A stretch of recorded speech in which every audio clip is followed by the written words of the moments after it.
Sanctions and demonstrations won't suffice, Sam. We need to act, and I'm talking about more than a sternly worded letter.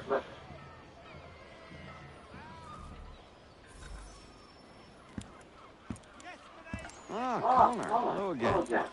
What brings you to Boston? You. Would you excuse us, fellows?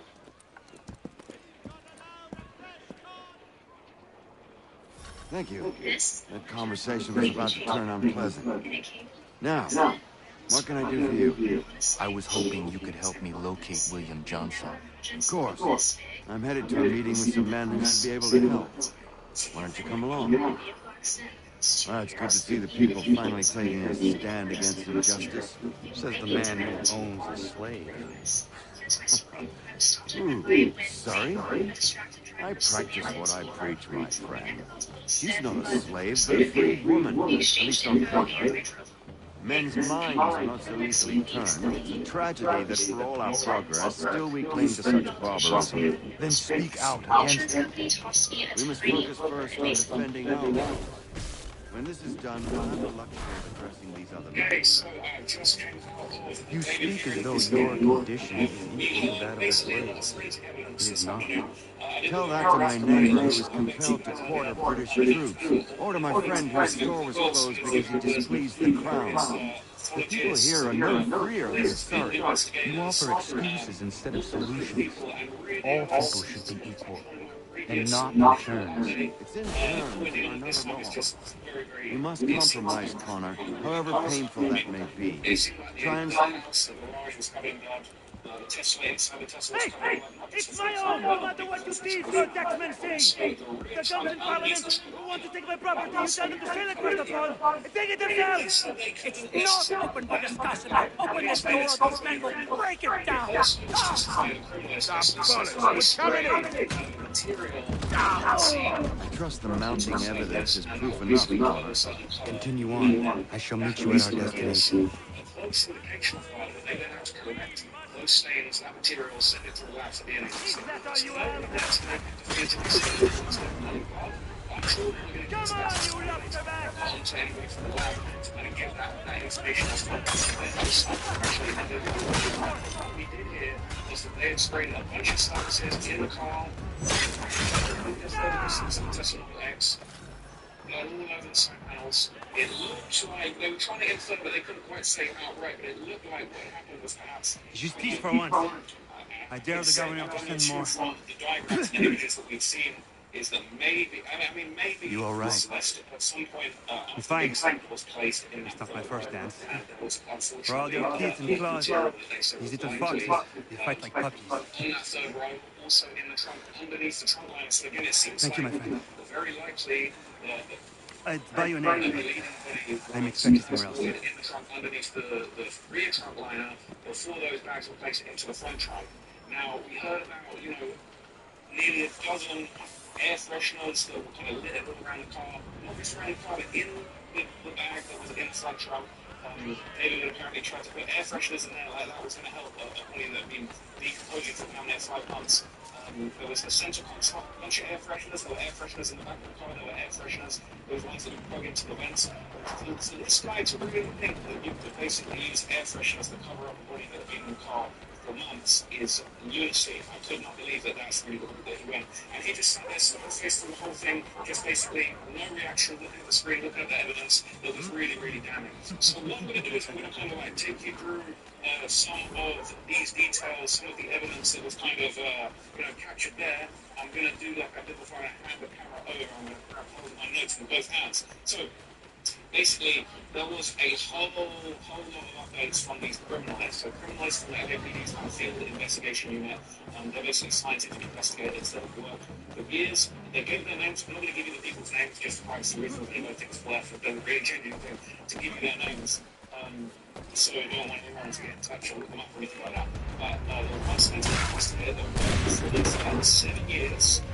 Making all field investigations as part of the unit that basically responds to political searches, evidence, training in forensic science into over 230 crime scenes and for the sake of accuracy, a vehicle can be a crime scene in this context. So we don't know 230 scenes, that could be 230 vehicles, 100 vehicles, 100 different crime scenes. This person has been to hundreds of scenes and given this kind of testimony just countless times. Okay, this really was an expert, a professional that was qualified on the collection of biological evidence. And they basically said that they responded on September the 9th, 2025. Along with the secondary criminalist who was also named, so they were the primary criminalist, they came to the secondary criminalist, and they went to a lockup where David's Tesla was taken after it was discovered at the tow yard. So it was taken there, they confirmed it was the same car, same license plate, same Texas tax, and they basically pointed out a lot of details. They showed pictures of the car. The car was covered in a layer of dust that kind of covered the entire vehicle. They said that the vehicle smelled of a decomposing body, and that was something that the criminologists basically could confirm based on their experience of having smell of decomposing body before. That's what it was, even though the body had been removed at this point. The remaining car, unfortunately, did continue to smell like it became body afterwards. So they looked inside, found significant insect activity in the front trunk. We saw some more images of that trunk, as well as kind of some of the aftermath, so like the state that the vehicle was left in afterwards. We saw 5 different pictures of the car. They showed multiple air fresheners in the cabin, in the front, in the back, at the side of the car. Basically, they really thought the air fresheners could be used to cover up the smell, which was just absolutely excellent. So it wasn't clear to me whether those photos were taken, maybe it was a combination. I'm not entirely sure whether those photos were taken or masked, or a combination of them. It was a little bit, because we saw the picture of the air fresheners in their original spots. We saw an image of the front trunk that seemed to have a bag in it that had names in it with an air freshener. And this was one of the things about the air freshener. Basically, they pointed out on the stick and described an air freshener as basically buried beneath maggots in the bag in the trunk, which was just very contrary. In addition to that, it's the air freshener mental scenes. And so about 11 air fresheners and mental scenes. There's all this associated with others because most people have it so far. It's basically laid out. You can see that obviously the next passage was a bit as a bonus. It's the levels in the air, it was just such a creepy detail. Seeing all these air fresheners in that controls that we got in the last bit of the and it made nothing starts there, but they're an image on the store.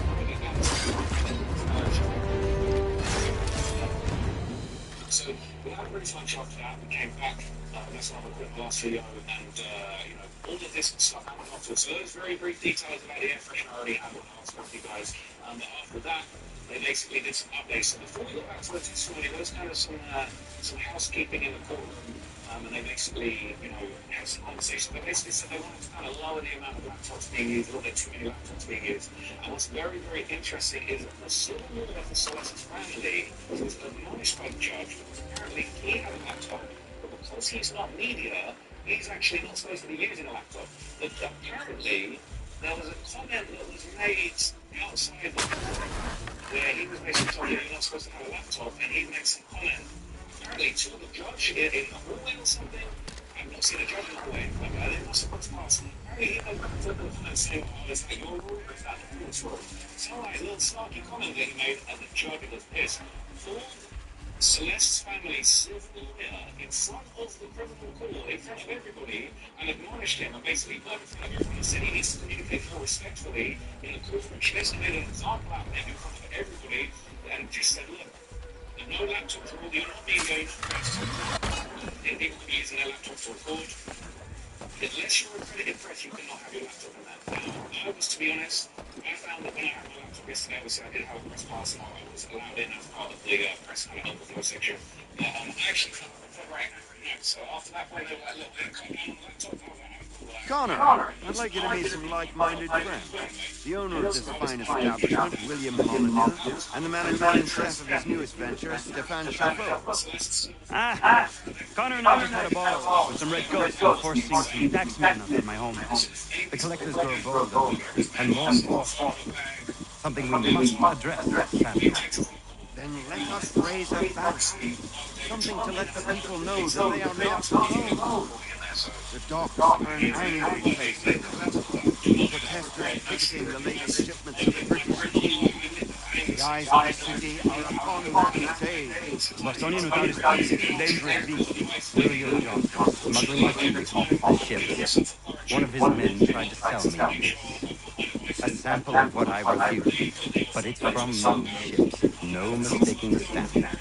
He's charging a king's ransom. Must be he's making a mint off those who buy. Where is he now? I've never met the man. May I ask why you seek me, Connor? He intends to purchase the land upon which my village stands. Without the consent of my people. No doubt about the revenue is a little smuggling for his finance in the acquisition. Tax enforced on tea grants a boon to smugglers. All wager the same man who levy the taxes are selling the tea. The stage requires a spectacle, and I may know the play.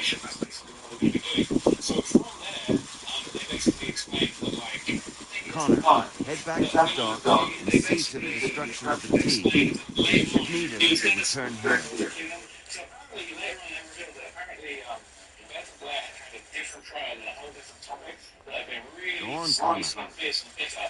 And basically they were kind of fresh off a whole lot of beef about a different case. And so the judge of this was like, right, we need to see what happens when you guys. You got to get any trouble for it. You got three existing beef carried over from other cases. We need to calm that down. So it was interesting. But once all that was gone out of the way, we kind of continued on to where we were. So I'm going to grab hold of the camera real quick. And I'm also going to retrieve a... Hello, police. That tea is being illegally smuggled all around Boston by Jason's men. If you see any crates in transit, perhaps you could put a stop to the delivery. And those maudit tax collectors are still at it. And they could use a lesson or two. It was just so much. I was writing notes and since we... So, after that, basically what ended up happening next was kind of like... We continued on with the pathologists, I guess, what you call the criminalists, actually, what I call. But basically, like, there was this kind of back and forth. Pardon me. Come on, mate. The air fresheners, pitches inside the front was still this horrible close-ups where inside kind of squeamish and I can't see it. I was Jennifer, so it was like insects, maggots, dead flies, eye flies. That's basically us, the criminalists. This one called them CSI because it sounds like that's what they were, like crime scene investigators, CSI kind of forensic analysis type person. But basically they showed some pictures of the empty test line, all of the kind of insects and stuff in there, the front guard insects inside it, around the edges. They actually even said that they searched outside of the touch DNA, so they basically didn't leave much of that suspense. So one thing that they did actually do was they basically tested the part of the front that you would use your handle to close. If you ever seen a Tesla front, it doesn't have a handle and a climber that you can use. And look, that's what I was like, I love this. Choose that.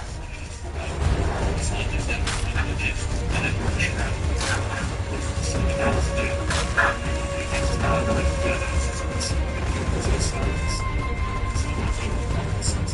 they basically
tested mistakes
So the defense took over the questioning when the legs took over the questioning.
She was basically just trying to pick holes in the facts, you know, like, it was